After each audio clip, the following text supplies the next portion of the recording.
اللہ رب العزت نے جب اپنے محبوب احمد مجتبی محمد مصطفیٰ صلی اللہ علیہ وسلم کو نبوت عطا فرمائی، میرے محبوب صلی اللہ علیہ وسلم نے لوگوں کو اللہ تعالی کی طرف بلایا، اپنے رب کا تعارف کروایا، 360 بتوں کی نفی کر کے ایک کے در پہ جھکنا سکھایا۔ تو مشرکین مکہ میں سے کچھ لوگوں نے حضور صلی اللہ علیہ وسلم سے کہا، محمد صلی اللہ علیہ وسلم جس رب کی طرف بلاتے ہو اس رب کا ذرا تعارف تو کرواؤ، اس رب کا حسب نسب تو بیان کرو، تیرے رب کا والد کون ہے، تیرے رب کا دادا کون ہے، تیرے رب کا بیٹا کون ہے، تیرے رب کی بیوی کون ہے۔ تو اس قسم کے سوالات حضور صلی اللہ علیہ وسلم سے کیے، اور کچھ مشرکین مکہ نے کہا کہ ہمارے 360 خدا ہیں، کوئی سونے کا بنا ہوا، کوئی چاندی کا بنا ہوا، کوئی لوہے اور پیتل مٹی لکڑی کا بنا ہوا، کوئی گارے کا بنا ہوا، تیرا خدا کس چیز کا بنا ہوا ہے، تیرا خدا کس دھات کا بنا ہوا ہے۔ جب حضور صلی اللہ علیہ وسلم سے اس قسم کے سوالات کیے گئے تو میرے اللہ نے اپنے محبوب صلی اللہ علیہ وسلم کو جواب دینے کے لیے سورۃ الاخلاص کو نازل فرمایا۔ قل هو اللہ احد اللہ الصمد لم یلد ولم یولد ولم یکن له کفوا احد۔ محبوب صلی اللہ علیہ وسلم آپ کہہ دیجئے کہ وہ اللہ ایک ہے، وہ اللہ احد ہے، وہ اللہ تن تنہا ہے، اس رب کا نہ تو کوئی والد ہے نہ اس رب کا بیٹا ہے، لم یلد ولم یولد، نہ وہ کسی کا رب بیٹا ہے اور نہ آگے اس کی اولاد ہے، ولم تکن له صاحبہ، اللہ رب العزت کی کوئی بیوی نہیں ہے، فجعلہ نسبا ولا سہرا، نہ اللہ تعالیٰ کا کوئی حسب نسب ہے، نہ اللہ کا سسرالی خاندان ہے، نہ فرشتے اللہ تعالیٰ کی بیٹیاں ہیں، اس اللہ کا کوئی بھی برابر اور ہمسر نہیں ہے۔ میرے اللہ نے اس چھوٹی سی سورت کے اندر مشرکین مکہ کے سوالات کے جوابات دے دیے۔ سورہ اخلاص 4 آیات کے اوپر ایک چھوٹی ننھی منھی سی سورت ہے جس کے اندر میرے اللہ نے اپنی خالص توحید کو بیان کیا ہے، میرے اللہ نے اپنی صفات کو بیان کیا ہے۔ میرے محبوب صلی اللہ علیہ وسلم کے پاس ایک مرتبہ صحابہ کرام موجود تھے، آپ صلی اللہ علیہ وسلم نے ارشاد فرمایا، میرے صحابہ میں تمہیں قرآن کا 1/3 سناتا ہوں۔ 1/3 10 پاروں کو کہا جاتا ہے۔ حضرات صحابہ کرام نے نبی علیہ السلام کے چہرے انور کی طرف دیکھا تو محبوب صلی اللہ علیہ وسلم نے سورہ اخلاص کی تلاوت فرمائی، قل هو اللہ احد اللہ الصمد لم یلد ولم یولد ولم یکن له کفوا احد۔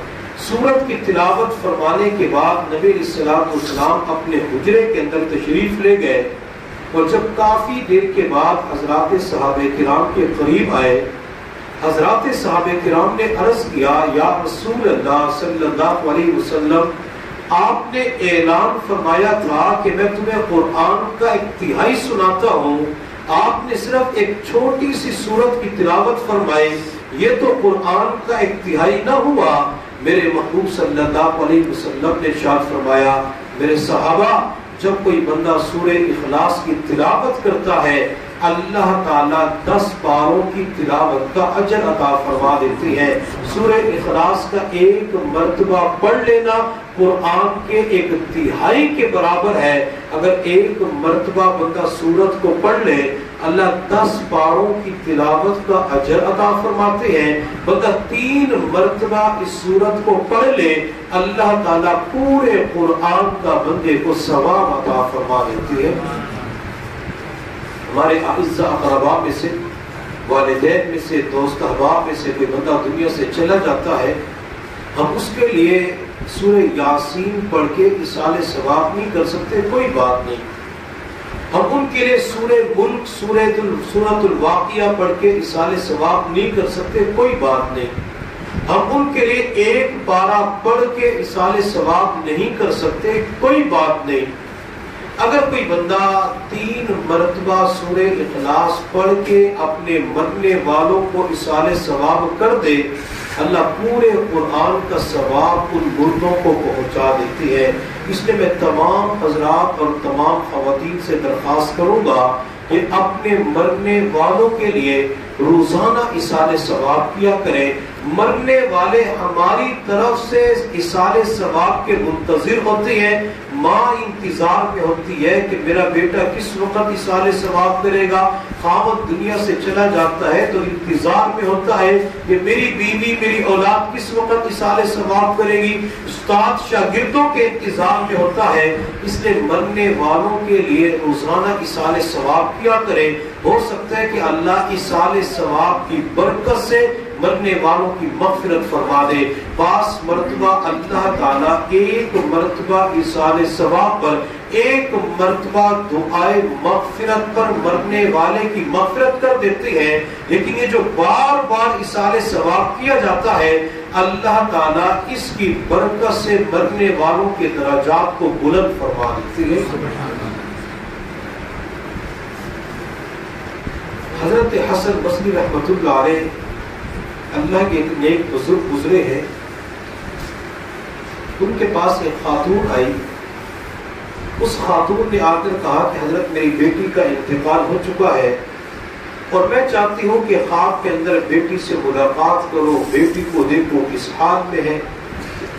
حضرت حسن بصری رحمۃ اللہ علیہ نے فرمایا بوڑھی اماں رات کو عشاء کی نماز کے بعد 4 رکعات کی نیت باندھنا، ہر رکعت کے اندر سورۃ الفاتحہ کے بعد 1 مرتبہ سورۃ التکاثر پڑھنا، پھر سونے کے لیے بستر پہ چلی جانا، درود شریف پڑھتے رہنا۔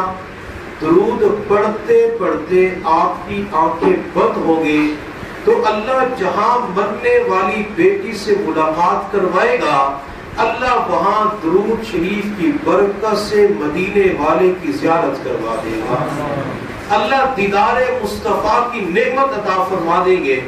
بوڑھی خاتون واپس چلی گئی، اس بوڑھی خاتون نے جا کر اسی امر وظیفے کے اوپر عمل کیا، رات کو عشاء کی نماز کے بعد 4 نوافل کی نیت باندھتی، ہر رکعت کے اندر سورۃ الفاتحہ کے بعد 1 مرتبہ سورۃ التکاثر پڑھتی، بستر پہ سونے کے لیے چلی جاتی، درود شریف پڑھتے پڑھتے سو جاتی۔ 1 مرتبہ درود پڑھتے پڑھتے اس کی آنکھیں بند ہوئی تو خواب کے اندر بیٹی سے ملاقات ہو گئی۔ ماں نے اپنی مرنے والی بیٹی کو دیکھا، اس کے ہاتھ میں جہنم کی آگ کی بنی ہوئی زنجیریں ہیں، پورے جسم کے اوپر تارکول کا لباس ہے۔ بوڑھی ماں پریشان ہو جاتی ہے، صبح آنکھ کھلے بڑی حیران کہ میری بیٹی کس وجہ سے عذاب کے اندر مبتلا ہے۔ بوڑھی ماں حضرت حسن بصری کے دروازے پہ گئی اور جا کے عرض کیا حضرت میں نے رات بیٹی کو اس کیفیت میں دیکھا، ہاتھ کے اندر بازوں کے اندر جہنم کی آگ کی بنی ہوئی زنجیریں، پورے جسم کے اوپر تارکول کا لباس ہے۔ حضرت حسن بصری رحمۃ اللہ علیہ نے فرمایا بوڑھی اماں لگتا یہ ہے کہ تیری بیٹی اپنے کسی بد عمل کی وجہ سے عذاب قبر کے اندر مبتلا ہو چکی ہے۔ بوڑھی اماں آپ جاؤ صدقے کا اہتمام کرو، اللہ کے راستے میں صدقہ دو، یہ صدقہ اللہ کے جلال کو جمال میں تبدیل کر دیتا ہے، صدقے کی وجہ سے اللہ کا غصہ ٹھنڈا ہو جاتا ہے۔ بوڑھی ماں واپس چلی گئی۔ حضرت حسن بصری رحمۃ اللہ علیہ فرماتے ہیں میں دوپہر کو قیلولہ کرنے کے لیے اپنے بستر پہ آیا، جو ہی میری آنکھیں لگی تو میں نے خواب کے اندر جنت کا ایک خوبصورت حسین منظر دیکھا. ایک بہت بڑا تخت ہے, اس تخت کے اوپر ایک نوجوان خوبصورت لڑکی موجود ہے جس کے سر کے اوپر سونے کا تاج رکھا ہوا ہے, زرق برق لباس پہنا ہوا ہے, سامنے جنتی دسترخوان بچھا ہوا ہے, دائیں بائیں اس کے نوکر حشم و خدام ہیں. حضرت حسن بصری فرماتے ہیں میں نے گزرتے ہوئے اس نوجوان لڑکی سے کہا کہ تو جنت کی کون سی حور ہے؟ جنت کی سب سے زیادہ خوبصورت حور کا نام حور عینہ ہے, کیا تو حور عینہ ہے؟ تو اس لڑکی نے جواب دیا حضرت میں جنت کی حور نہیں بلکہ میں تو اس ماں کی بیٹی ہوں جو آج آپ سے وظیفہ پوچھنے کے لیے آئی تھی. حضرت حسن بصری نے فرمایا بیٹی تیری ماں تو کہہ رہی تھی کہ میں نے بیٹی کو اس حال میں دیکھا, میں تجھے جنت کے اندر دیکھ رہا ہوں. نوجوان لڑکی کہنے لگی حضرت میں صبح تک عذاب قبر کے اندر مبتلا تھی, آج ایک بندہ ہمارے قبرستان کے قریب سے گزر رہا تھا, اس نے گزرتے ہوئے ایک مرتبہ درود شریف پڑھ کر قبرستان کے تمام مردوں کو ایصال ثواب کیا. اس نے اتنے درد دل کے ساتھ اخلاص کے ساتھ درود پڑھا, اللہ نے اس کے درود کو قبول کر کے قبرستان کے تمام مردوں کی مغفرت فرمائی. اللہ باس چھوٹے سے عمل کی وجہ سے سب کی مغفرت فرما دیتے ہیں. اس لیے ہمیں اپنے مرنے والوں کے لیے روزانہ ایصال ثواب کرنا چاہیے.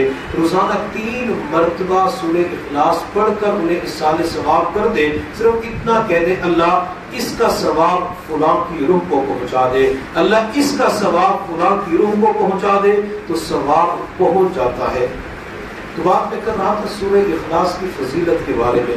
میرے محبوب صلی اللہ علیہ وسلم نے ایک مرتبہ لشکر کو روانہ کیا. جب لشکر جہاد کر کے واپس آیا تو محبوب صلی اللہ علیہ وسلم نے حضرات صحابہ کرام سے کارگزاری سنانی. یہ کارگزاری سنانا, سفر کے حالات بڑوں کے سامنے بیان کرنا حضرات صحابہ کرام کی سنت ہے. تو صحابہ کرام نے پورے سفر کی کارگزاری سنائی. کسی صحابی نے عرض کیا یا رسول اللہ صلی اللہ علیہ وسلم آپ نے جن کو ہمارا امیر بنایا وہ تو ہر رکعت کے اندر سورۃ الفاتحہ کے بعد سورہ اخلاص کی تلاوت کرتے تھے, اس سورت کے علاوہ کسی اور سورت کی تلاوت نہیں کی. میرے محبوب صلی اللہ علیہ وسلم نے بلا کے پوچھا کہ آپ کو اس سورت کے علاوہ کوئی اور سورت نہیں آتی؟ اللہ کے نبی مجھے قرآن بہت زیادہ یاد ہے, فلاں سورت یاد ہے, یہ بھی یاد ہے. تو میرے محبوب نے فرمایا کہ اس سورت کی بار بار تلاوت کیوں کرتے تھے؟ صحابی رسول نے جواب دیا یا رسول اللہ صلی اللہ علیہ وسلم مجھے اس سورت کے ساتھ بڑی محبت ہے, میں اس سورت سے پیار کرتا ہوں. میرے محبوب صلی اللہ علیہ وسلم نے ارشاد فرمایا اگر تو اس چھوٹی سی سورت کے ساتھ محبت کرتا ہے تو اللہ تعالیٰ بھی آج تجھ سے محبت فرما رہے ہیں. مدینہ طیبہ کے قریب, بلکہ اب تو وہ حصہ مدینہ طیبہ کے اندر آ چکا ہے, پہلے قباء نامی ایک بستی تھی. نبی علیہ الصلوۃ والسلام ہفتے والے دن فجر کی نماز مسجد نبوی کے اندر ادا کر کے مسجد قباء کی طرف تشریف لے جاتے تھے. کبھی پیدل تشریف لے جاتے, کبھی سواری کے اوپر تشریف لے جاتے. آپ علیہ الصلوۃ والسلام مسجد قباء کے اندر پہنچ کر 2 نفل ادا فرمایا کرتے تھے. میرے محبوب صلی اللہ علیہ وسلم کے پاس حضرات صحابہ کرام حاضر ہوئے, عرض کہ اللہ کے نبی جب ہم مکہ مکرمہ میں تھے تو بیت اللہ کا طواف کر لیا کرتے تھے, اللہ کے گھر کے پاس دعائیں کر لیا کرتے تھے, عمرے کا ثواب حاصل کر لیا کرتے تھے, میقات کے پاس جا کے عمرے کا احرام باندھتے عمرہ کر لیتے, اب تو عمرے سے محروم ہو چکے ہیں. میرے محبوب صلی اللہ علیہ وسلم نے جب اپنے پیاروں کا شوق دیکھا, جب حضرات صحابہ کرام کے ذوق عبادت کو دیکھا, جب عمرے کا شوق پیغمبر کو صحابہ کے بول کے اندر نظر آیا, تو میرے محبوب صلی اللہ علیہ وسلم نے فرمایا میرے صحابہ جو مسجد قباء کے اندر 2 نفل ادا کرے گا اللہ تعالیٰ اسے عمرے کا ثواب عطا فرما دیں گے. میرے پیغمبر نے یہ عمل بتا کے صحابہ کو تسلی دے دی کہ اگر تم بیت اللہ کے پاس نہیں پہنچ سکتے کوئی بات نہیں, تو مسجد قباء کے اندر آ کے نفل ادا کر لو، اللہ عمرے کا ثواب دے دے گا۔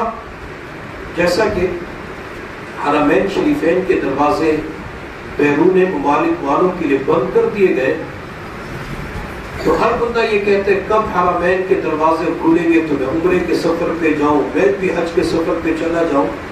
اگر حرم کا دروازہ نہیں کھل سکتا کوئی بات نہیں، اگر ہم حج عمرے کے سفر پہ مکہ مکرمہ مدینہ طیبہ نہیں جا سکتے کوئی بات نہیں، اللہ نے ہمیں یہاں بھی تو موقع عطا فرمایا۔ میرے محبوب صلی اللہ علیہ وسلم نے ارشاد فرمایا جب کوئی بیٹا اپنے ماں باپ کے چہرے کو محبت عقیدت کی نگاہ سے دیکھتا ہے اللہ اسے مقبول حج کا ثواب عطا فرما دیتے ہیں۔ حضرت عمر فاروق رضی اللہ تعالی عنہ نے عرض کیا یا رسول اللہ صلی اللہ علیہ وسلم اگر بیٹا دن میں 100 مرتبہ ماں باپ کے چہرے کو محبت اور عقیدت کی نگاہ سے دیکھے کیا 100 مقبول حج کا ثواب ملے گا؟ آمنہ کے در یتیم نے ارشاد فرمایا عمر اللہ رب العزت کی رحمت بہت وسیع ہے، اگر بیٹا 100 مرتبہ بھی ماں باپ کے چہرے کو محبت کی نظر سے دیکھے گا اللہ 100 مقبول حج کا ثواب عطا فرما دیں گے۔ تو یہ ثواب ہم اپنے گھروں کے اندر بھی کما سکتے ہیں۔ ہم حج عمرہ کرنے کے لیے مکہ مکرمہ جاتے ہیں، عمرہ کرتے حج کرتے ہیں، ہمیں نہیں پتا حج قبول ہوا یا پرانے کپڑے کے اندر لپیٹ کے حاجی کے منہ پہ مار دیا گیا، ہمیں اس حج کے بارے میں بالکل بھی پتا نہیں ہوتا، لیکن میں اپنے محبوب صلی اللہ علیہ وسلم کے اوپر قربان جاؤں۔ میرے محبوب صلی اللہ علیہ وسلم نے کتنا پیارا عمل بتایا، میرے امتی تیرے گھر کے اندر ماں کا وجود ہے، تیرے گھر کی چار دیواری کے اندر ہڈیوں کا ڈھانچہ باپ نظر آتا ہے تو اسے ایک مرتبہ محبت کی نظر سے دیکھ لینا، اللہ تجھے مقبول حج کا ثواب عطا فرمائیں گے۔ اس حج کے بارے میں نہیں پتا قبول ہوا یا رد کر دیا گیا، لیکن ماں باپ کے چہرے کو دیکھنا مقبول حج کا ثواب رکھتا ہے، اس لیے محبت کی نظر سے ماں باپ کے چہرے کو دیکھا کریں۔ بعض مرتبہ ہو سکتا ہے ذہن کے اندر آئے جی میری والدہ دنیا سے جا چکی ہے، میرا والد دنیا سے جا چکا ہے، میں مقبول حج کا ثواب کیسے کما سکتا ہوں؟ ایک اللہ والے اپنے بیان کے اندر فرما رہے تھے ماں باپ کے مرنے کے بعد جب بیٹا ان کی قبر کی زیارت کے لیے جاتا ہے، قبر کے پاس پہنچ کے ماں باپ کے لیے سارے ثواب کرتا ہے تو ماں باپ کی قبر کی زیارت کی وجہ سے اللہ تعالیٰ اس اولاد کو حج کا ثواب عطا فرما دیتی ہے۔ تو ہمیں یہ ثواب کمانا چاہیے تاکہ بندے کا شوق پورا ہو جائے، بندے کا ذوق ایک پورا ہو جائے۔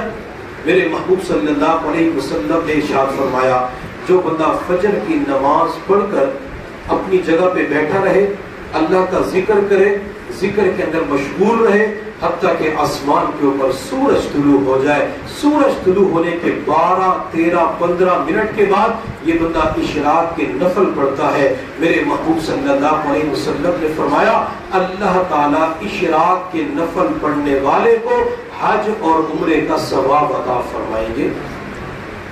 اشراق کے نفل کا اہتمام کریں، گھروں کے اندر بھی نفل پڑھے جا سکتے ہیں، مسجد کے اندر بھی نوافل کا اہتمام کیا جا سکتا ہے، اپنی دکان کے اوپر بھی نفل کا اہتمام کیا جا سکتا ہے۔ نفل نماز کا اہتمام ہوگا اللہ تعالی حج عمرے کا ثواب عطا فرما دیں گے۔ تو بات میں کر رہا تھا مسجد قباء کی، نبی علیہ الصلوۃ والسلام مسجد قباء وادی قباء کی طرف تشریف لے گئے۔ مسجد قباء کے جو امام صاحب تھے وہ ہر رکعت کے اندر سورۃ الفاتحہ کے بعد سورہ اخلاص کی تلاوت کرتے، اس سورت کے ساتھ کسی اور سورت کو ملاتے، پہلے یہ سورت پڑھتے، اس کے بعد سورہ رحمان پڑھ لیتے، سورہ واقعہ پڑھ لیتے، سورۃ الحشر پڑھ لیتے، سورہ صف پڑھ لیتے۔ تو نمازیوں نے اپنے امام سے کہا کہ آپ یہ طریقہ کیوں اختیار کرتے ہیں؟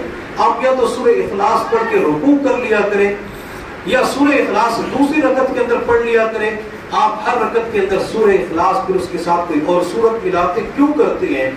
تو امام صاحب نے کوئی جواب نہ دیا۔ اب امام صاحب متقی پرہیزگار انسان تھے، ان کا تقویٰ بے مثالی تھا، انہیں جواب بھی نہیں دے سکتے تھے۔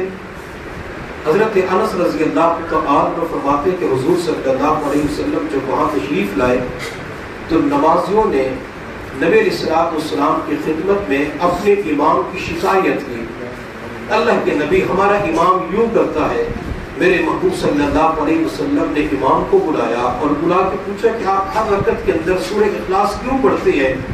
صحابی رسول نے امام صاحب نے جواب دیا، رسول اللہ میں اس صورت کے ساتھ محبت کرتا ہوں، اس صورت کے اندر اللہ نے خالص اپنی توحید کو بیان کیا، اس صورت کے اندر اللہ کی صفات کو بیان کیا گیا ہے، مجھے اس صورت کے ساتھ بڑا پیار ہے، جب تک میں یہ نہیں پڑھتا تو اس وقت تک مجھے قرار اور چین نہیں آتا۔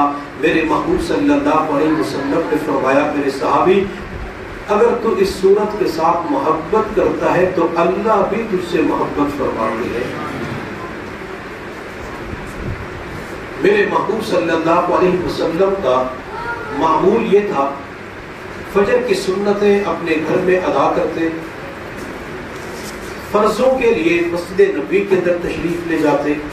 آپ علیہ الصلوۃ والسلام فجر کی جو 2 سنتیں ادا فرماتے، ان 2 سنتوں کی پہلی رکعت میں سورۃ الکافرون کی تلاوت فرماتے، قل یا ایھا الکافرون لا اعبد ما تعبدون ولا انتم عابدون ما اعبد ولا انا عابد ما عبدتم ولا انتم عابدون ما اعبد لکم دینکم ولی دین۔ اور فجر کی سنتوں کی دوسری رکعت میں نبی علیہ السلام سورہ اخلاص کی تلاوت کیا کرتے تھے۔ آپ علیہ السلام مغرب کی 2 سنتوں کے اندر پہلی رکعت میں سورۃ الکافرون اور دوسری کے اندر سورہ اخلاص کی تلاوت کیا کرتے تھے۔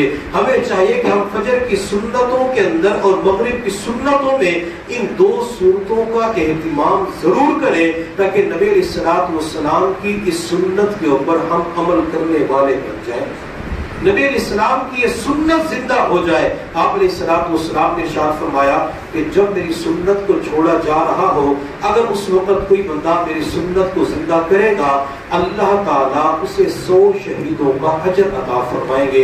بعض مرتبہ ہمیں پتہ نہیں ہوتا کہ اس وقت پیغمبر کا معمول کیا تھا، اس وقت نبی علیہ السلام کون سی سورت کی تلاوت فرماتے۔ اب ہمیں پتہ چل گیا کہ فجر کی سنتوں کے اندر پیغمبر کا یہ معمول تھا، مغرب کی 2 سنتوں کے اندر پیغمبر کا یہ معمول تھا۔ اگر ہم نے فجر کی سنتوں اور مغرب کی سنتوں کے اندر ان 2 صورتوں کا اہتمام کیا، اللہ تعالیٰ 200 شہیدوں کا ہمیں اجر عطا فرما دیں گے۔ اس نے کیا خوب کہا، اب تک نہ سمجھ پائے ہم لوگ یہ برسوں میں، اب تک نہ سمجھ پائے ہم لوگ یہ برسوں میں، جنت ہے غلاموں کی سرکار کے قدموں میں، باتوں سے بھلا کوئی منزل پہ پہنچتا ہے، یہ بات بتائیں جو مصروف ہے باتوں میں، سرکار تو امت کی بخشش کے لیے روئیں، امت ہے کہ ہنس ہنس کر جیتی ہے گناہوں میں، سرکار کی سنت پر جنت کی ضمانت ہے، خود لوگ بھٹکتے ہیں خود ساختہ راہوں میں، اسلام کی تعریف جو پوچھے کوئی کیا ہے، کہہ دو میرے سرکار کے جینے کی ادا ہے۔ اسلام پورا کا پورا حضور صلی اللہ علیہ وسلم کی اداؤں کا نام ہے۔ کسی اور نے کیا خوب کہا، نبی کے پیار کو دل میں بسانا عین ایمان ہے، نبی کے پیار کو دل میں بسانا عین ایمان ہے، تڑپنا لوٹنا آنسو بہانا عین ایمان ہے، بجا کعبے کو جانا فرض ہے ایمان والوں کا، نبی کے روضہ اقدس پہ جانا عین ایمان ہے، جہاں پر بھی رسول پاک کا نقش کف پا ہو وہاں کی خاک آنکھوں میں لگانا عین ایمان ہے، اسی میں ہے سر بلندی اگر ہم سمجھیں، ہر ارشاد نبی پر سر جھکانا عین ایمان ہے۔ جہاں نبی علیہ السلام کا فرمان آ جائے، آپ کی تعلیم آ جائے، آپ کا حکم آ جائے، بندہ اس کے اوپر عمل کرنے والا بن جائے۔ اور میرے اللہ نے قرآن عظیم الشان میں فرمایا وَمَا آتَاكُمُ الرَّسُولُ فَخُذُوهُ، کہ تمہیں جو کچھ رسول دے اسے تم لے لو، جو کچھ پیغمبر دینا چاہے اسے قبول کر لو. اور میرے اللہ نے دوسری جگہ ارشاد فرمایا میں یطیع الرسول فقد اطاع اللہ، جس نے رسول کی اطاعت کی اس نے در حقیقت اللہ کی اطاعت کی. اور ایک جگہ میرے اللہ نے فرمایا کہ جو اللہ اور اس کے رسول کی اطاعت کرتا ہے فقد فازا، وہ بندہ کامیاب ہو گیا، وہ بندہ فلاح پا گیا، وہ بندہ منزل مقصود پہ پہنچ گیا. اگر نبی علیہ السلام کی تعلیمات کی پیروی کریں گے، نبی علیہ السلام کے نقش قدم پہ چلیں گے، اللہ تعالیٰ کامیابی اور کامرانی ہمیں عطا فرما دیں گے. حضرت جبیر رضی اللہ تعالیٰ ایک صحابی ہے، انہیں ایک مرتبہ حضور صلی اللہ علیہ وسلم نے فرمایا جبیر میں آپ کو ایک ایسا عمل نہ بتاؤں اگر آپ اس عمل کو کریں تو اللہ سفر کی دشواریوں کو ختم فرما دے. حضرت جبیر رضی اللہ تعالیٰ عنہ نے عرض کیا یا رسول اللہ ضرور بتائیں. میرے محبوب صلی اللہ علیہ وسلم نے فرمایا جبیر سواری کے اوپر بیٹھنے سے پہلے یا جب تم سواری کے اوپر بیٹھ جاؤ تو 5 سورتوں کی تلاوت کر لیا کرو. سورۃ الکافرون، سورۃ النصر، اذا جاء نصر اللہ والفتح ورأیت الناس يدخلون فی دین اللہ افواجا فسبح بحمد ربک واستغفرہ انہ کان توابا. سورۃ الاخلاص، سورۃ الفلق اور سورۃ الناس. میرے پیغمبر نے فرمایا جبیر ان 5 سورتوں کا پڑھنا آپ کا کام ہے اور سفر کی مشقتوں کو دور کرنا رب ذوالجلال کا کام ہے. حضرت جبیر رضی اللہ تعالیٰ فرماتے ہیں پہلے میں تجارت کے لیے سفر پہ جایا کرتا تھا، کبھی راستہ بھول جاتا تھا، کھانا نہیں ملتا تھا، پیسے کم ہو جاتے تھے، چیزیں زیادہ خریدنی ہوتی تھی. جب میں نے نبی علیہ السلام کے بتائے ہوئے وظیفے پہ عمل کرنا شروع کیا اللہ نے میری سفر کی مشقتوں کو آسان فرما دیا. تو ہمیں ان 5 صورتوں کا جب بھی سفر کریں اہتمام کرنا چاہیے. حضرت عبداللہ بن عباس رضی اللہ تعالیٰ عنہ حضور صلی اللہ علیہ وسلم کے چچا عباس کے بیٹے لگتے ہیں، نبی علیہ السلام کے کزن ہیں، آپ کے چچا زاد بھائی ہیں. اور یہ عبداللہ بن عباس بچپن ہی کے اندر نبی علیہ السلام کے پاس آئے، آپ کی خدمت کیا کرتے تھے. میرے محبوب کی خدمت کے اندر 3 عبداللہ آئے، عبداللہ بن عباس، عبداللہ بن مسعود، عبداللہ بن عمر. ان تینوں حضرات نے، تینوں عبداللہ نے پیغمبر کی خدمت کی. پیغمبر نے خدمت سے خوش ہو کر انہیں دعائیں دی. اللہ رب العزت نے پیغمبر کی زبان سے نکلنے والی دعاؤں کو ان کی حق میں قبول فرمایا. میرے محبوب صلی اللہ علیہ وسلم نے عبداللہ بن عباس کو دعا دی، اللہ نے امام المفسرین بنا دیا. عبداللہ بن مسعود کو دعا دی، اللہ نے امام الفقہاء بنا دیا. میرے محبوب نے عبداللہ بن عمر کو دعا دی، اللہ نے امام المحدثین بنا دیا. حضرت عبداللہ بن عباس رضی اللہ تعالیٰ چھوٹے بچے تھے، حضور صلی اللہ علیہ وسلم کے ساتھ تھے. اللہ کے نبی قضاء حاجت کے لیے تشریف لے گئے تو عبداللہ بن عباس جو چھوٹے بچے تھے انہوں نے پانی کا لوٹا بھر کر نبی علیہ السلام کے واپسی والے راستے کے قریب رکھ دیا. آپ علیہ السلام جب قضاء حاجت سے فارغ ہوئے آپ نے دیکھا پانی کا لوٹا بھر کے رکھا ہوا ہے تو محبوب نے پوچھا پانی کا لوٹا کس نے رکھا؟ حضرت عبداللہ بن عباس نے جواب دیا یا رسول اللہ میں نے رکھا ہے. میرے محبوب صلی اللہ علیہ وسلم عبداللہ کی خدمت سے اتنا خوش ہوئے میرے محبوب نے عبداللہ کو دعا دے دی. وہ دعا بخاری شریف کے اندر موجود ہے.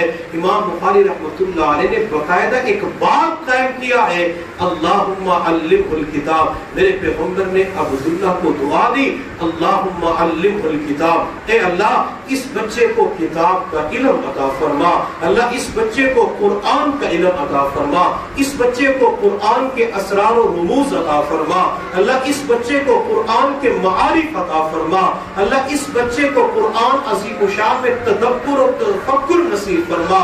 میرے محبوب صلی اللہ علیہ وسلم نے دعا دی، اللہ رب العزت نے پیغمبر کی مبارک زبان سے نکلنے والی دعا کو قبول کر کے تمام صحابہ کے اندر عبداللہ کو امام المفسرین کا لقب عطا فرما دیا. سبحان اللہ. یہ عبداللہ بن عباس رضی اللہ تعالی عنہ مکہ مکرمہ کے اندر زندگی گزارتے تھے، لیکن مکہ کے اندر رہنے کے بعد انہوں نے طائف کے اندر رہنے کو پسند کیا۔ اگر آپ بھی کوئی بندہ مکہ مکرمہ جائے، مکہ مکرمہ سے زیارات کے لیے طائف کے علاقے میں جائے، تو طائف کے علاقے کے اندر جو زیارات کروانے والے ہوتے ہیں وہ مسجد عبداللہ بن عباس کی زیارت بھی کرواتے ہیں۔ وہیں پہ قریب قبرستان ہے تو کہتے ہیں کہ یہاں پہ عبداللہ بن عباس کی قبر بھی ہے۔ حضرت عبداللہ بن عباس نے مکہ مکرمہ کو کیوں چھوڑا؟ آپ چاہتے تو مکہ کے اندر زندگی گزار سکتے تھے، یہ مکہ سے طائف آپ تشریف کیوں لے گئے؟ مکہ مکرمہ کے اندر ایک نماز پڑھنے پر حرم کے اندر اللہ 1,00,000 نماز کا ثواب عطا فرماتے ہیں۔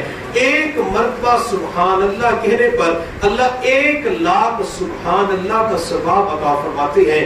ایک مرتبہ درود شریف حرم کے اندر پڑھنے پر اللہ 1,00,000 درود شریف کا ثواب عطا فرماتے ہیں۔ بندہ نفل نماز ایک مرتبہ پڑھتا ہے، اللہ 1,00,000 نوافل کا ثواب عطا فرما دیتے ہیں۔ بندہ کسی کو ایک مرتبہ دعا دے دیتا ہے، اللہ اس کی دعا کو اس کے حق میں قبول کر لیتے ہیں۔ لیکن عبداللہ بن عباس نے مکہ کے اندر رہنے کی بجائے طائف کے علاقے کو ترجیح دی۔ وجہ کیا ہے؟ اس کی وجہ یہ تھی، میرے اللہ نے قرآن عظیم الشان کے اندر فرمایا وَمَن يُرِدْ فِيهِ بِالْحَادٍ بِظُلْمٍ نُذِقْهُ مِنْ عَذَابٍ عَلِيمٍ۔ جو بندہ مکہ مکرمہ کے اندر یعنی حدود حرم کے اندر گناہ کا ارادہ کرے گا تو ہم اس بندے کو دردناک عذاب دیں گے، دردناک سزا دیں گے۔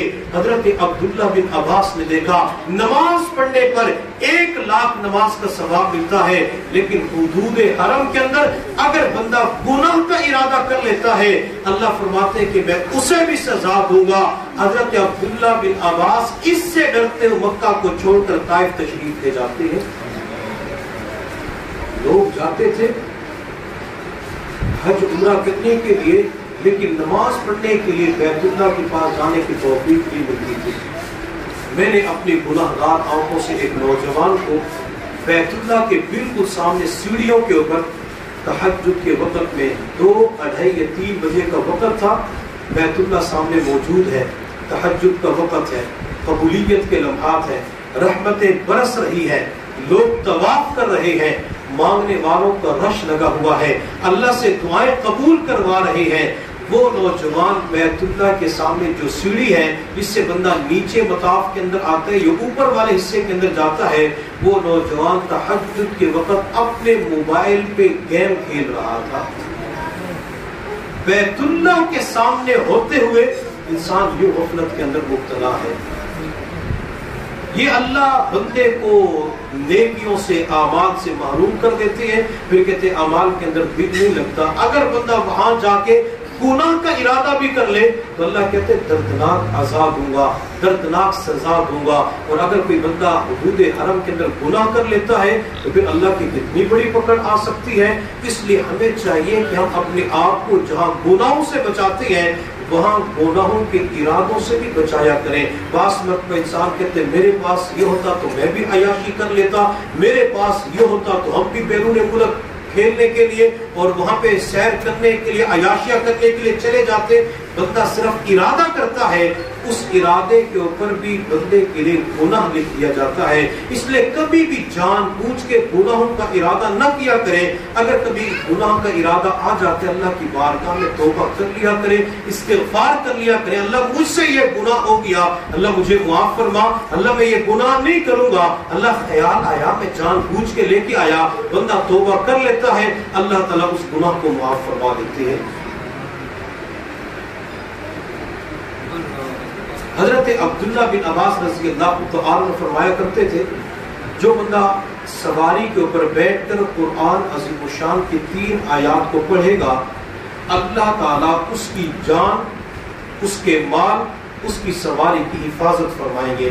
اگر موت کا وقت آ گیا تو وہ اور بات ہے، موت کا وقت نہیں آیا اللہ اس کی ہر چیز کی حفاظت فرمائیں گے.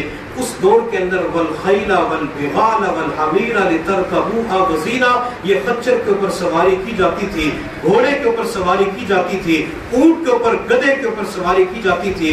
آج کے دور کے اندر موٹر سائیکل سواری آ چکی ہے، سائیکل کار سواری آ چکی ہے، بس اور ٹرین سواری آ چکی ہے.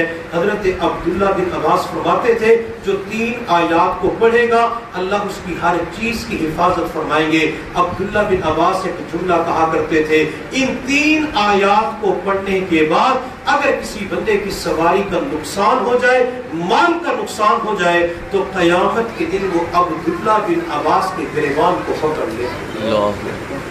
تو وہ کہ مضبوطی کے ساتھ، پختہ یقین کے ساتھ بات کیا کرتے تھے کہ اللہ ان 3 آیات کو پڑھنے کی برکت سے ہر چیز کی حفاظت فرما دیتے ہیں. وہ 3 آیات کیا ہیں؟ بسم اللہ الرحمن الرحیم، دوسری بسم اللہ مجریہا و مرساہا ان ربی لغفور الرحیم، اور تیسری آیت وما قدر اللہ حق قدری والارض جمیعا قبضته یوم القیامت والسماوات مطویات بیمینی سبحانہ وتعالی عما یشرکون. یہ تینوں قرآن عظیم الشان کے اندر موجود ہیں. ہمیں چاہیے کہ ان 3 آیات کو یاد کر لیں. جب کہ سائیکل کے اوپر بیٹھے، موٹر سائیکل پہ بیٹھے، گاڑی کے اوپر بیٹھے، ٹرین پہ بیٹھے، جہاز کے اندر سوار ہو، تو ان 3 آیات کو پڑھ لیا کریں. اللہ تعالی ہمارے جسم کو ایکسیڈنٹ سے محفوظ فرمائیں گے، اللہ بازو کی حفاظت فرمائیں گے، اللہ سر کی حفاظت فرمائیں گے، اللہ پورے جسم کی حفاظت فرمائیں گے. ہمارے پاس قیمتی گھڑی ہے، قیمتی موبائل ہے، خواتین کے پاس جیولری ہے، خواتین کے پاس زیورات ہے، نقدی ہے، اللہ تعالیٰ ان کی حفاظت فرمائیں گے. ہمارے پاس بہترین گاڑی ہے، بہترین سواری ہے، اللہ تعالیٰ اس کی بھی ڈاکو اور چوروں سے حفاظت فرما دیں گے. بلکہ میں آپ کو ایک وظیفہ بتا دیتا ہوں، اگر اس وظیفے کا اہتمام کریں گے تو انشاءاللہ گھر بار محفوظ ہو جائے گا، کام کاروبار محفوظ ہو جائے گا. بچے جہاں کہیں رہتے ہیں اللہ بچوں کی حفاظت فرمائیں گے.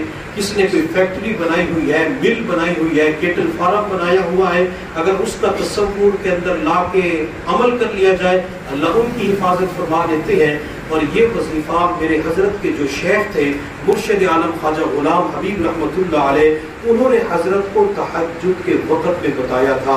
مرشد عالم خواجہ غلام حبیب رحمۃ اللہ علیہ نے فرمایا کہ ہم نے یہ عمل کر کے جو دنیا سے جا چکے ہیں جب ان کے لیے کیا تو اللہ تعالیٰ نے اس رات کے لیے انہیں عذاب قبر سے محفوظ فرما دیا. چونکہ اللہ تعالیٰ بزرگوں کو کشف عطا کر دیتے ہیں، وہ پھر کشف کی نگاہوں سے دیکھ لیتے ہیں کہ کیا معاملات ہیں. یہ اللہ اپنے پیاروں کو نعمت دنیا کے اندر ضرور عطا کرتی ہے. کشف والی نعمت، نور فراست والی نعمت اللہ اپنے پیاروں کو، بزرگوں کو عطا کرتی ہے.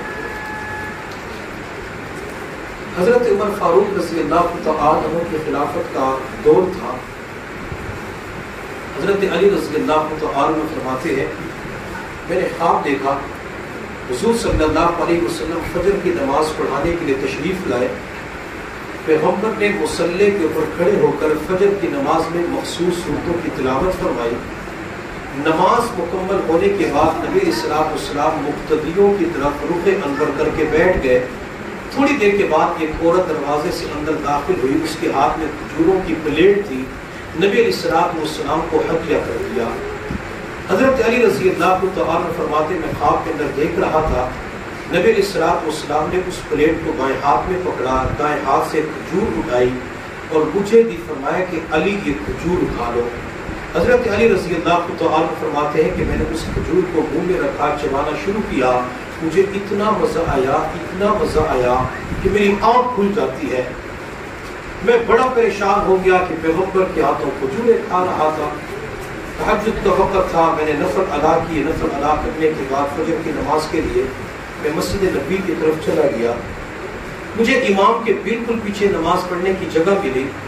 حضرت عمر فاروق رضی اللہ تعالی عنہ کو میں نے اسی انداز میں چلتے ہوئے دیکھا جس انداز کے اندر میں نے خواب میں آمنہ کے در یتیم کو چلتے ہوئے دیکھا تھا.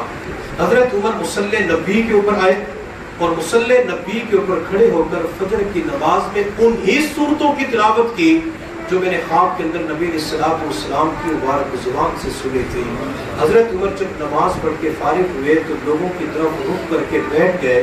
تھوڑی دیر کے بعد مسجد کے دروازے سے ایک عورت اندر داخل ہوئی، برقعے کے اندر، پردے کے اندر ملبوس تھی، پورا جسم اس کا ساتر تھا، چھپا ہوا تھا، اس کے ہاتھ کے اندر کھجوروں کی پلیٹ تھی۔ امیر المؤمنین کو ہدیہ کر دیا۔ حضرت عمر فاروق رضی اللہ تعالی عنہ نے اس کھجور کی پلیٹ کو بائیں ہاتھ میں پکڑا۔ حضرت علی فرماتے کہ میں بالکل پیچھے بیٹھا ہوا تھا، حضرت عمر نے ایک کھجور اٹھائی اور کھجور اٹھا کے مجھے دی، فرمایا کہ علی یہ کھجور اٹھا لو۔ حضرت علی رضی اللہ تعالی عنہ فرماتے ہیں میں نے اس کھجور کو منہ میں رکھا، چبانا شروع کر دیا، مجھے اتنا مزہ آیا، اتنی مٹھاس اور لذت ملی، میں نے عرض کیا امیر المؤمنین ایک کھجور اور دے دے۔ حضرت عمر فاروق رضی اللہ تعالی عنہ نے فرمایا علی اگر رات تجھے خواب کے اندر حضور صلی اللہ علیہ وسلم نے 2 کھجوریں دی ہوتی میں آپ کو 2 کھجوریں دیتا۔ یہ کشف کہہ لے، نور فراست کہہ لے جو اللہ اپنے پیاروں کو عطا کر دیتا ہے۔ حضرت مولانا احمد علی لاہوری رحمۃ اللہ علیہ لاہور کی سرزمین کے اوپر ایک نیک بزرگ گزرے، سکھ گھرانے سے تعلق رکھتے تھے، لیکن اللہ رب العزت نے سکھ گھرانے سے اٹھا کے اپنے پیغمبر کا مسلح، پیغمبر کا وارث بنا دیا، جو درس قرآن دیا کرتے تھے۔ حضرت مولانا امین صفدر اوقاڑوی رحمۃ اللہ علیہ فرماتے ہیں کہ ہم 3-4 دوستوں نے مشورہ کیا کہ کسی اللہ والے سے ملاقات کرنی چاہیے، ان کی صحبت میں جانا چاہیے۔ دوستوں میں سے کسی نے کہا کہ پہلے اس کا امتحان لے، اللہ والا بھی ہے، یہ ویسے اپنے آپ کو اللہ والا بنایا ہوا ہے، 5 مرتبہ جو تعویذ دینے والے ہوتے ہیں تو وہ بھی پیر ہوتے ہیں، کوئی جنات نکال دے تو لوگ کہتے ہیں یہ بھی پہنچی ہوئی سرکار بڑا پیر ہے، یہ پیروں کو لطیفہ سنا دو۔ کسی پیر صاحب کے پاس ایک جوڑا آیا، ان کی اولاد نہیں ہو رہی تھی، انہوں نے آ کے پیر صاحب سے بات کی کہ پیر صاحب ہمیں کوئی ایسا عمل دیں، کوئی وظیفہ دیں، کوئی دم کریں کہ ہماری اولاد ہو جائے، خالی جھولی اولاد کی نعمت سے آباد ہو جائے۔ تو پیر صاحب نے تھوڑی دیر آنکھیں بند کر کے حساب و کتاب کیا جو ان کے نزدیک بہتر تھا۔ کافی دیر کے بعد آنکھیں کھولی تو آنکھیں کھولنے کے بعد کہا کہ آپ کا حساب تو بہت لمبا چوڑا ہے، آپ کے لیے قبرستان کے اندر عمل کرنا پڑے گا اور چلہ کاٹنا ہوگا۔ انہوں نے کہا پیر صاحب بالکل عمل کریں۔ پیر صاحب نے کہا کہ ایک رات کے لیے آپ کو بھی آنا پڑے گا۔ تو انہوں نے کہا ٹھیک ہے پیر صاحب۔ تو پیر صاحب نے کہا رات کے 2 بجے فلاں قبرستان کے مین دروازے پہ آ جانا۔ یہ دونوں تیار ہو گئے۔ پیر صاحب نے کسی اور بندے سے بات کی کہ قبرستان کے اندر فلاں درخت کے پاس ایک قبر کھلی ہوئی ہے، خالی جگہ ہے، آپ رات کے وقت اس قبر کے اندر جا کے لیٹ جانا، میں رات کے 2 بجے آؤں گا، کچھ دیر پڑھائی کروں گا، پڑھائی کرنے کے بعد میں اونچی آواز سے کہوں گا قم باذن اللہ، اللہ کے حکم سے کھڑا ہو جا، تو کھڑا ہو جانا۔ تو جب تو کھڑا ہوگا تو اس میاں بیوی کے اوپر میری دہشت بیٹھ جائے گی کہ جب میرے حکم سے مردے زندہ ہو سکتے تو اولاد کیوں نہیں ہو سکتی۔ اس بندے نے کہا پیر صاحب 2000 روپے لوں گا۔ پیر صاحب نے کہا آپ کو 2000 دوں گا، میں نے وہاں سے 10,000 لینے ہیں، ٹھیک ہے سودا سستا ہے۔ تو بندہ تیار ہو گیا۔ رات کے 2 بجے پیر صاحب مین دروازے پہ پہنچے، وہ جوڑا بھی وہاں پہ آ گیا۔ اب وہ جوڑا پیچھے تھا تو پیر صاحب آگے تھے۔ پیر صاحب اس درخت کے قریب پہنچے، رات کا اندھیرا تھا، رات کا وقت تھا۔ پیر صاحب نے وہاں پہ بیٹھ کے پڑھائی کرنا شروع کر دی اور جوش دار انداز میں کہا قم باذن اللہ، اللہ کے حکم سے کھڑا ہو جا۔ تو قبر کے اندر سے ایک کی بجائے 2 بندے نکل آئے۔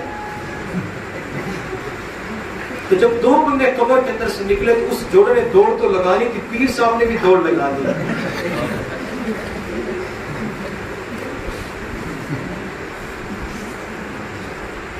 تو میں نے ایک بندے سے کہا تھا، اور یہاں تو قبر کے اندر سے شاید 2 ارواح آ چکی ہیں، 2 مردے نکل چکے ہیں۔ تو اگلے دن پیر صاحب نے اس بندے کو بلایا جسے 2000 روپے دینے تھے۔ پیر صاحب نے کہا کہ میں نے آپ سے کہا تھا کہ قبر کے اندر جا کے سو جانا، آپ کو 2000 روپے دوں گا، آپ کی تو سمجھ میں آتی ہے، لیکن دوسرا بندہ کون تھا؟ اس نے کہا پیر صاحب رات کا وقت، رات کا سناٹا اور قبر کے اندر جا کے تلے تنہا سونا مجھے ڈر لگتا تھا، میں نے کسی اور بندے سے کہا کہ آپ کو 1000 دوں گا، میرے ساتھ سو جانا۔ تو پیروں کا معاملہ بڑا عجیب ہوتا ہے، جو اصل اللہ والے ہوتے ہیں ان کے چہرے کو دیکھ کر انسان کو اللہ یاد آ جاتا ہے، جن کی صحبت کے اندر بیٹھنے کی وجہ سے بندے کو گناہوں کے اوپر توبہ کی توفیق مل جاتی ہے، جن کے پاس بیٹھنے کی وجہ سے بندے کی توجہ اللہ آخرت کی طرف چلی جائے تو وہ اللہ والے ہوتے ہیں۔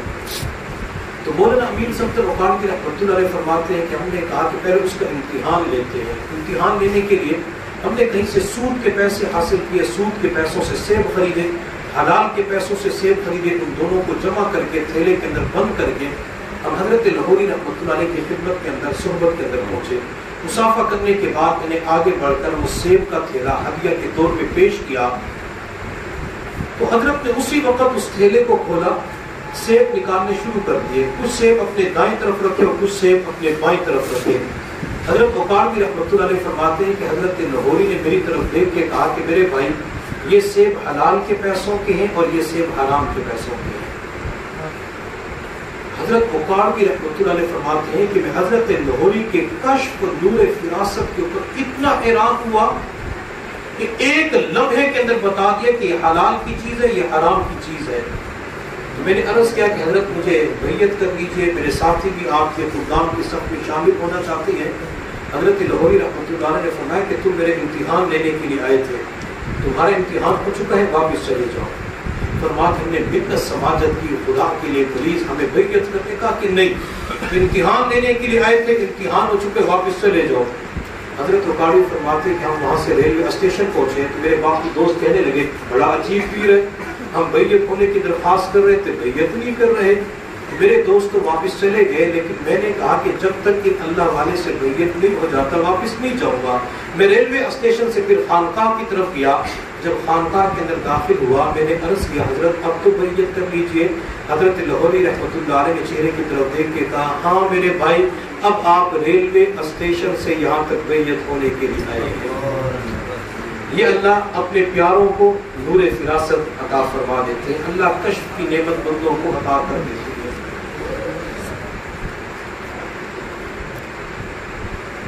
تو نبی علیہ السلام کا معمول کی بات ہماری چلی تھی، آپ علیہ السلام کا معمول یہ تھا کہ فجر کی سنتیں اور مغرب کی سنتوں کے اندر پہلی رکعت میں سورۃ الکافرون اور دوسری کے اندر سورہ اخلاص کی تلاوت کیا کرتے تھے۔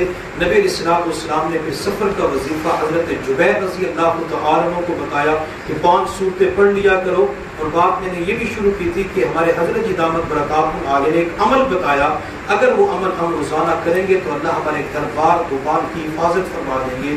وہ یہ کہ روزانہ فجر کی نماز کے بعد اور عشاء کی نماز کے بعد اول آخر درود شریف، 1 مرتبہ سورۃ الفاتحہ، 1 مرتبہ آیت الکرسی اور 4 قل، یہ پڑھ کر اپنے جسم کے اوپر دم کر لیا کریں، گھر کے چاروں کونوں کے اندر پھونک مار دیا کریں۔ اگر کہیں پہ دکان ہے، فیکٹری ہے، گودام ہے، وہ دور ہے تو تصورات کے اندر اس کی بھی نیت کر لیا کریں۔ سامان جہاں کہیں بھی پڑا ہوگا اللہ تعالیٰ اس حصار والے عمل کی برکت سے تمام چیزوں کی حفاظت فرما دیجیے۔ بلکہ یہ عمل جسے حصار کا عمل کہا جاتا ہے، اس کو کہتے ہیں کڑا لگا دینا، ہر چیز کو کڑا لگ جاتا ہے، اللہ شیاطین سے، جنات سے، چوروں سے، ڈاکوں سے ہر چیز کی حفاظت فرما دیتے ہیں۔ اپنے بچوں کو یہ وظیفہ ضرور یاد کروائیں اور بچوں کے ذمے لگائیں کہ بیٹا ہر نماز کے بعد آپ نے یہ پڑھ کے اپنے اوپر دم کرنا ہے، گھر کے چاروں کونوں کے اندر دم کرنا ہے۔ جتنے یہ تعویذات کے اثرات ہوتے ہیں، کالے علم کے اثرات ہوتے ہیں، برے اثرات ہوتے ہیں، اللہ سارے برے اثرات سے گھر کے تمام افراد کی حفاظت فرما دیتی ہے۔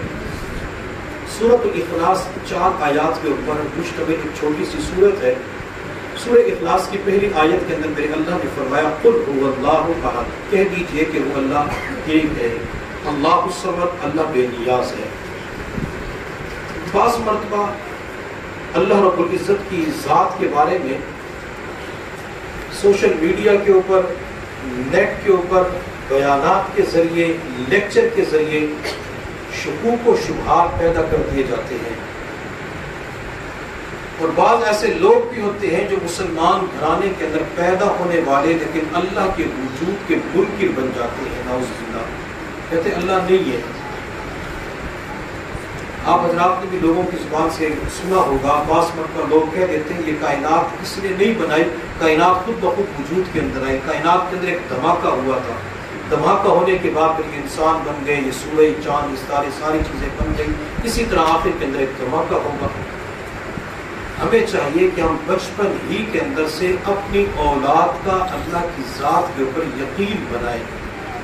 بچپن ہی کے اندر سے بچوں کو روزانہ ماں باپ ٹائم دیتے ہوئے یہ بات سکھائیں کہ بیٹا ہمیں پیدا کرنے والی ذات اللہ رب العزت کی ہے، ہمیں اللہ نے پیدا کیا ہے، ہمیں روٹی اللہ دیتا ہے، ہمیں رزق اللہ دیتا ہے، ہمیں عزت اللہ دیتا ہے، ہمیں تمام تر نعمتیں دینے والی ذات اللہ رب العزت کی ہے۔ بیٹا کہتے ہیں کہ ابو آپ دکان پہ جاتے محنت کرتے پیسوں سے روٹی آپ لے کے آتے ہیں، تو اس وقت بچوں کو جواب دے کہ گاہک کو بھیجنے والا تو اللہ ہے، اب اللہ نے جو گاہک کے ذریعے پیسے بھیجے ہیں اس پیسے سے میں روٹی لے کے آتا ہوں، روٹی تو کھا لیتے ہیں لیکن اس روٹی کے ذریعے بھوک اللہ مٹاتا ہے، میں پانی کا انتظام کرتا ہوں، پانی پی لیتے ہیں لیکن پیاس اللہ بجھاتا ہے، 6 گھنٹے 8 گھنٹے آرام کرتے ہیں، یہ نیند کون پوری کراتا ہے؟ اللہ پوری کرتا ہے۔ یہ بندے کو طاقت و قوت کون دیتا ہے؟ شفا کون دیتا ہے؟ اگر بچپن ہی کے اندر بچوں کو یہ چیز یاد کروائیں گے تو مرتے دم تک ہمارے بچوں کا ایمان محفوظ رہے گا، اللہ مرتے وقت بھی انہیں ایمان کی دولت عطا فرما دیں گے۔ اگر ماں باپ نے بچپن کے اندر اپنے بچوں کی ایمان کے حوالے سے فکر نہ کی، اللہ رب العزت کی ذات کے حوالے سے بچوں کی فکر نہ کی، تو خطرہ اس بات کا ہے کہ آنے والے دور کے اندر جسے دجالی دور کہا جاتا ہے، ہم دجالی دور کے اندر داخل ہو چکے ہیں، کہیں ہمارے بچے غیروں کے ہتھے چڑھ کر اپنے ایمان ہی سے محروم نہ ہو جائے۔ ہمیں خود بھی اپنے ایمان کی حفاظت کرنی چاہیے، بچوں کی بھی ایمان کی حفاظت کرنی چاہیے۔ میرے محبوب صلی اللہ علیہ وسلم نے ارشاد فرمایا بادروا بالاعمال الصالحہ، میرے صحابہ نیک اعمال میں جلدی کیا کرو، ستکون فتن، ان قریب فتنے آنے والے ہیں، کقطع اللیل مظلمہ، جیسے تاریک رات کے تہ در تہ اندھیرے ہوتے ہیں، صبح کے وقت بندہ مومن ہوگا اور شام کے وقت کافر ہو چکا ہوگا، شام کے وقت بندہ مومن ہوگا، صبح بندہ کافر ہو چکا ہوگا۔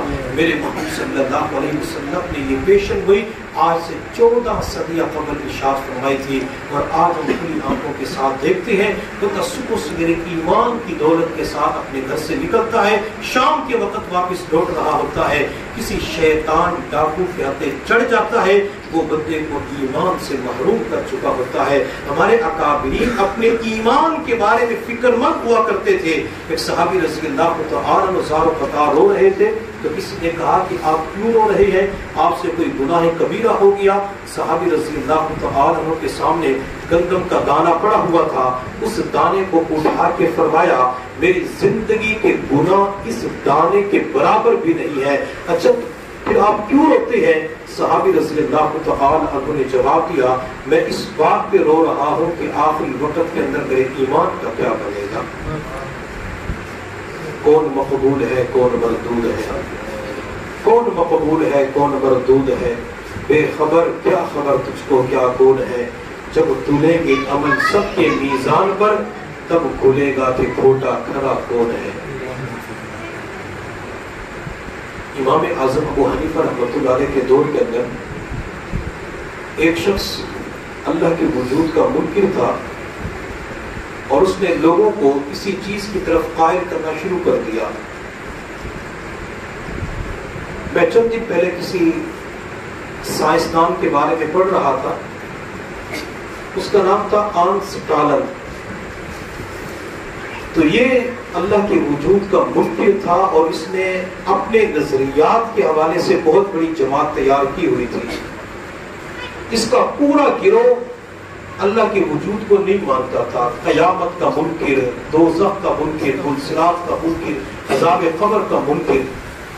جب اس سائنسدان کا آخری وقت آیا تو اس کی زبان سے اللہ اللہ اللہ اللہ نکل رہا تھا۔ تو قریب والے لوگوں نے کہا کہ آپ تو اللہ کو مانتے ہی نہیں تھے، پھر آپ یہ اللہ اللہ کیوں کہہ رہے ہیں؟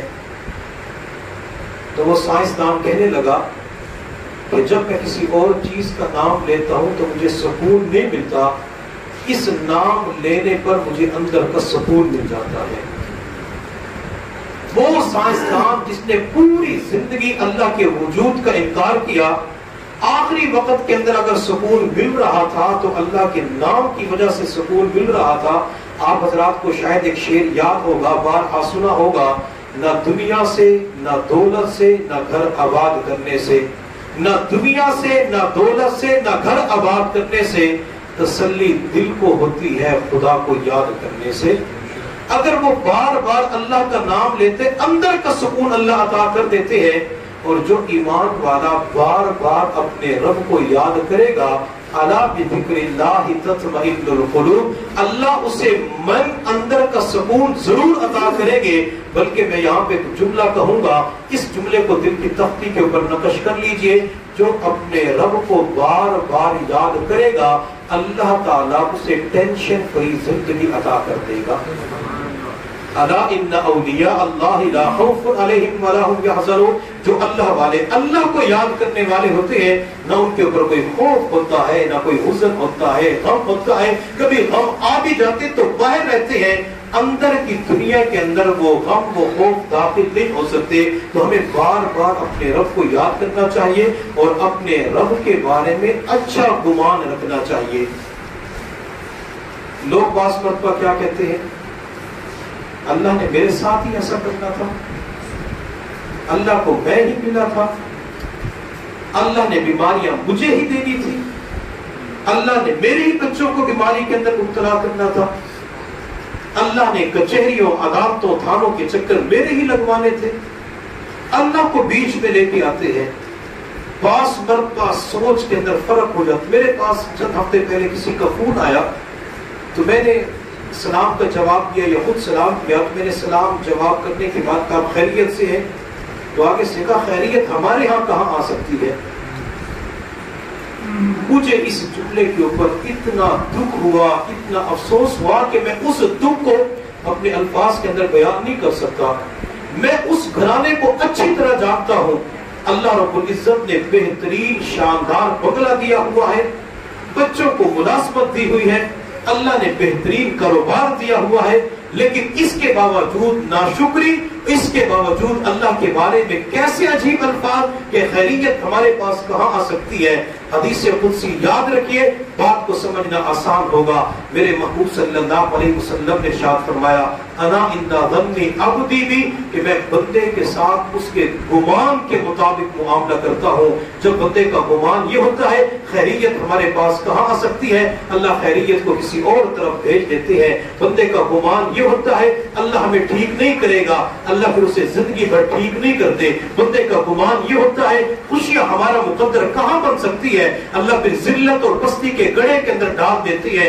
جب بندے کا گمان یہ ہوتا ہے میرے بچوں کے تو مقدر کے اندر فیل ہونا لکھا ہے, اللہ بچوں کو فیل کرتے رہتے ہیں. جب بندے کا اللہ کے بارے میں گمان یہ ہوتا ہے وہ اللہ میرے پاس تو گاہک نہیں بھیجتا, ان کے پاس گاہک بھیجتا ہے, اللہ اس کے گمان کے مطابق معاملہ کر لیتے ہیں.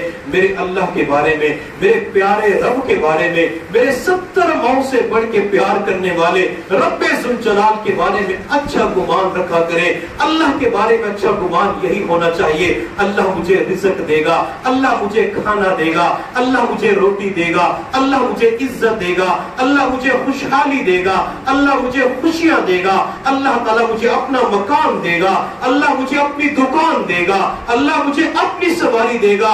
جب بندہ ہر بات کو اللہ کی طرف لے کے جاتا ہے اللہ اس بندے کو ضرور عطا کر دیتے ہیں. ٹوٹے رشتے وہ جوڑ دیتا ہے, ٹوٹے رشتے وہ جوڑ دیتا ہے. بات رب پہ جو چھوڑ دیتا ہے اس کے لطف و کرم کے کیا کہنے, لاکھ مانگو کروڑ دیتا ہے. جب بھی کسی نے اللہ کے بارے میں اچھا گمان رکھا ہے میرے اللہ نے اس بندے کو ضرور عطا کیا ہے. یہ ہو نہیں سکتا کہ بندہ میرے اللہ کے بارے میں اچھا گمان رکھے اور اللہ تعالیٰ اس بندے کو حالات کے حوالے کر دے, اللہ پریشانیوں کے حوالے کر دے. ایسا نہیں ہو سکتا. دنیا کے اندر ماں اپنے بچے کے بارے میں اچھا سوچتی ہے, ماں بچے کے بارے میں اچھی سوچ رکھتی ہے. میرا وہ اللہ 70 ماؤں سے بڑھ کے پیار کرنے والا ہے, کیا بندے کے بارے میں برا سوچ سکتا ہے؟ اللہ بندے کے بارے میں برا نہیں سوچتے. بندے کے اوپر جو حالات آ جاتے ہیں, بندے کے اوپر جو تنگیاں پریشانیاں آ جاتی ہیں, بندے کے اپنے اعمال ہوتے ہیں, ان اعمال کی وجہ سے اللہ پریشانی کو بھیج دیتے ہیں, ورنہ اللہ تعالیٰ ہر بندے کے ساتھ اچھائی کا معاملہ کرتے ہیں. اور یہاں پہ ایک جملہ اور عرض کروں گا,